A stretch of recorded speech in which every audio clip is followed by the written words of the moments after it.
وفاق نے اب صحافیوں کو پکڑنا شروع کر دیا۔ وفاقی تحقیقات ادارے FIA نے ٹی وی اینکر پرسن جو کہ AIY پہ شو کرتے ہیں چودھری غلام حسین کو گرفتار کر لیا۔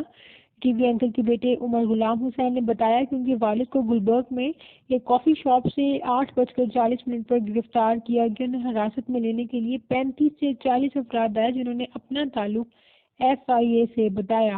ان کا کہنا تھا کہ ان کو ایک پرانے مقدمے میں جو کہ 12 سال پرانا مقدمہ ہے اس کا کہہ کر اس والد کو ساتھ لے گئے۔ تو جانب FIA نے چودھری غلام حسین کی گرفتاری کی تصدیق کرتے ہوئے انہیں بینکنگ سرکل میں گرفتار کیا گیا ہے۔ ترجمان FIA کے مطابق چودھری غلام حسین مقدمہ نمبر 9421/2011 میں کمرشل بینکنگ سرکل لاہور کو مطلوب تھے۔ انہوں نے سال 2003 میں جعلی دستاویزات پر بینک سے 5 کروڑ روپے کا قرضہ لیا تھا۔ FIA کے مطابق مقدمے میں چودھری غلام حسین کے 2 بیٹے بھی اشتہاری ہیں اور چودھری غلام حسین کے اس مقدمہ میں بینکنگ کورٹ لاہور نے ناقابل ضمانت وارنٹ جاری کیے ہوئے ہیں۔ مجھے یہ سمجھ نہیں آنی کہ 2003 کا مقدمہ 2022 میں چلانے کی کیا دکھ ہے، وہ بھی لانگ مارچ سے ایک دن پہلے۔